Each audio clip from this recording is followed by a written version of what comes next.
Queridos hermanos, que Dios les bendiga. Siempre es grato estar con ustedes y también con la palabra del Señor, la cual el Señor dice que es nuestro alimento para nuestro ser, no solamente para nuestro espíritu, porque la palabra del Señor va a nuestra mente, a nuestro corazón, a nuestro espíritu y a nuestro ser integral. Quiero invitarlos para que leamos 2 de Pedro, capítulo 1, los versículos 5 y 6, que dice: vosotros también, o ustedes también, poniendo toda diligencia por esto mismo, añadid a vuestra fe virtud, a la virtud conocimiento, y al conocimiento dominio propio, al dominio propio paciencia, y a la paciencia piedad. El tema que vamos a comentar el día de hoy es el cristiano y su fe. Hay una palabra acá que es muy importante, que nos la usaremos como conector, como la palabra que va a ir relacionando una cosa con las verdades que vamos a considerar el día de hoy. Y es la palabra diligencia. El texto dice: vosotros también, poniendo toda diligencia. La diligencia es un vocablo que en el texto griego es spouden,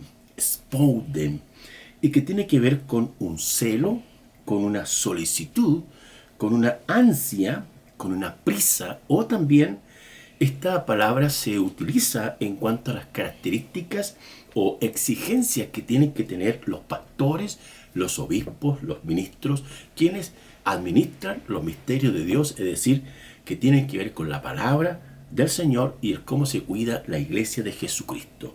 Dice ahí que el ministro de Dios tiene que ser diligente. Una de las significaciones que esta palabra a mí me gusta mucho, que dice respuesta rápidamente a una necesidad. Fíjese que en este sentido el pastor, el creyente y todos los integrantes de la iglesia local se les exige que sean diligentes, es decir, que busquen rápidamente una solución a un problema, entendiéndose que la luz frente a una situación viene del Espíritu y es guiada a través de las Sagradas Escrituras. Entonces, cuando hablamos del cristiano y su fe y la diligencia que éste tiene que tener, nos referimos a que, en primer lugar, tiene que ser diligente en cuanto a sumar virtud a su vida. La virtud se refiere a hacer las cosas con excelencia. La palabra griega es areten, y que se refiere a algo excelente, lo mejor de lo mejor, a la perfección de las cosas y también de las personas. No hay duda que el Señor espera que en la medida que vamos comprendiendo o entendiendo las cosas del Señor, en el sentido que Dios ha dejado principios, consejos, pautas, verdades, normas, decretos, para que los creyentes puedan vivir en armonía e internalizar aquellas verdades en su mente, su corazón y su espíritu, de modo de que su comportamiento, de sus reacciones, sus palabras, sus comentarios, sus observaciones, siempre estén guiadas por las Sagradas Escrituras. El filósofo Aquiles expresó que se refiere a morir en combate ante cualquier causa. Es decir, para este filósofo Aquiles expresó que uno tenía que morir con excelencia, con rendición, en el sentido de darlo todo por la causa que éste estaba luchando. Y de ahí que esta palabra también plantea una duda en el sentido de que el Señor es el único que puede ayudar al creyente a perfeccionarse en el Señor, a madurar en Cristo Jesús, a reorientar las cosas mejor, el cómo se hacía antes cuando no conocíamos al Señor. Entonces, hay pasajes bíblicos que nos hablan acerca de la excelencia, cuanto allí en 1 de Corintios, capítulo 12, 31, vamos a leer ese texto, 1 de Corintios 12, 31, donde dice: procurad pues los dones mejores, mas yo le muestro un camino aún más excelente. Aquí el apóstol Pablo habla de que los dones del Espíritu, las manifestaciones del Espíritu son muy buenas porque vienen del Espíritu, Pero hay un camino más excelente en el contexto del pasaje de 1 Corintios 13 y que se refiere al amor. Lo excelente es amar como Dios quiere que amemos. Lo excelente es que aprendamos a amar a Dios como también a las personas que viven dentro de nuestro contexto familiar, eclesiástico y también al prójimo. Todas las cosas que son motivadas por el amor son aprobadas por nuestro Dios. También ahí en Filipenses capítulo 4 hay otra verdad que el apóstol Pablo le enseña a los creyentes.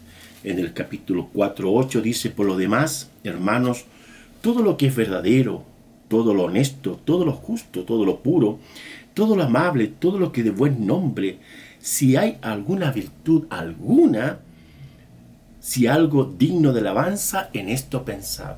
Qué interesante que el uso de la mente, los pensamientos que a veces las personas no trabajan adecuadamente y dejan que en su mente el diablo meta ideas complicadas, difíciles, que deprimen a las personas. Pero el consejo del Espíritu, la palabra del Señor dice que tenemos que usar adecuadamente nuestra mente. En segundo lugar, el apóstol habla de sumar conocimiento. El conocimiento, hay dos palabras en el texto griego que hablan de conocimiento. Una de ellas es el conocimiento teórico, informático, y el otro es el conocimiento profundo de una relación con Dios. Esta palabra que se usa acá, o que usa el apóstol Pedro, dice a la virtud conocimiento, es decir, el conocimiento de una relación profunda con el Señor, y que tiene que ver también con una iluminación del Espíritu Santo frente a entender la causa, el origen de todas las cosas.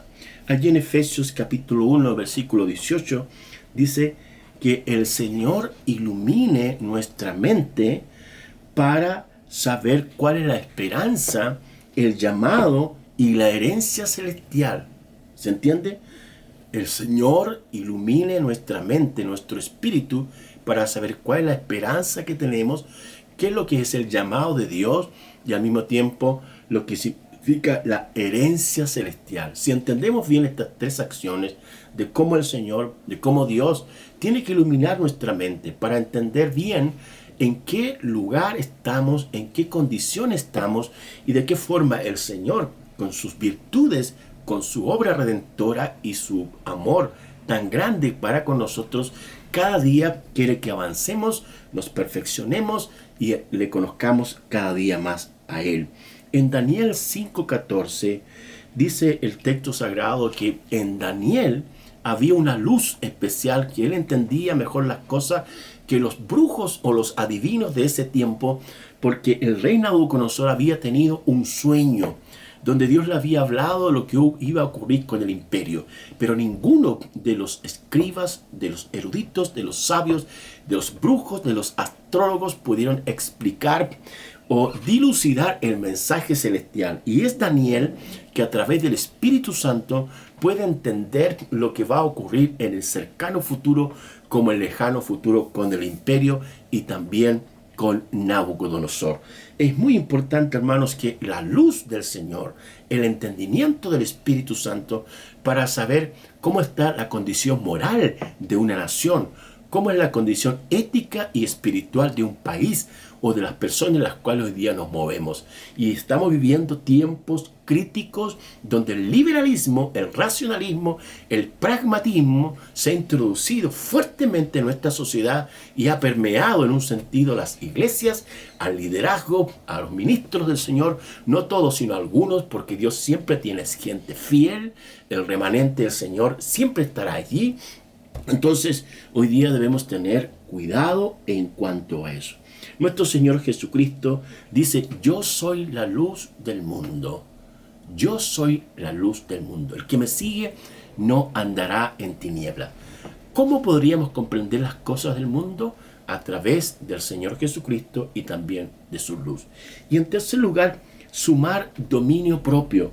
El dominio propio es la palabra krateria y se refiere a una fuerza interior para dominarse y controlarse, o también domesticar aquellas áreas que en la vida tenemos y que a veces nos cuesta dominar. Por ejemplo, las Sagradas Escrituras en el libro de Proverbios están llenos de textos bíblicos donde el Señor le enseña el cómo la persona tiene que manejar su carácter, tiene que manejar sus emociones, tiene que manejar sus deseos y aspiraciones.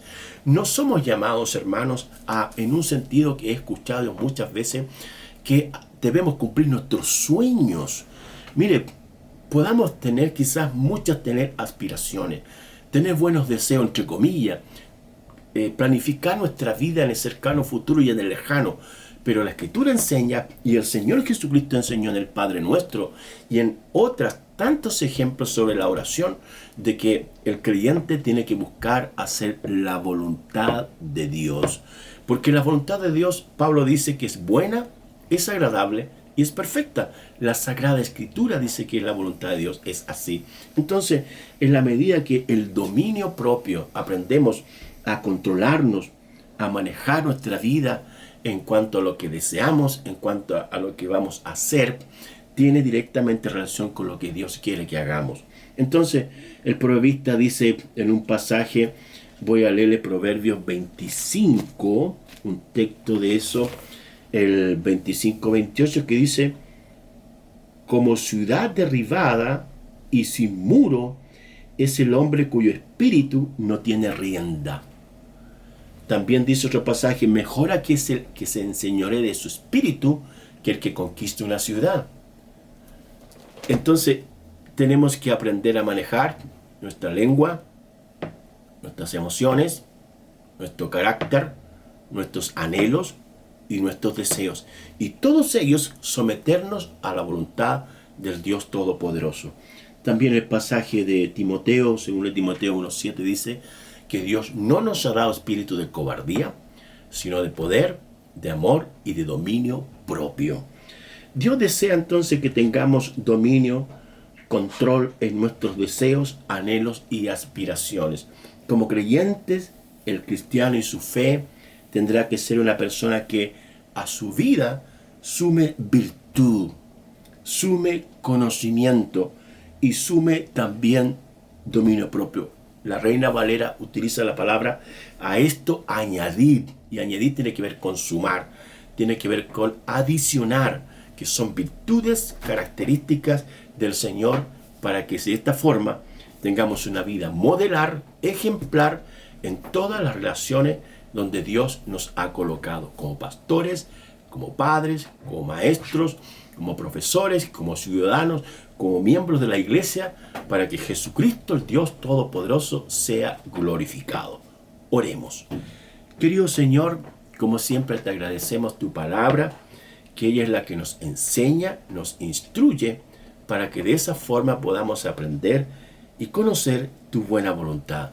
Bendice quienes escuchan este mensaje a través de tu Espíritu y de tu palabra maravillosa. En el nombre de Jesús oramos. Amén y amén.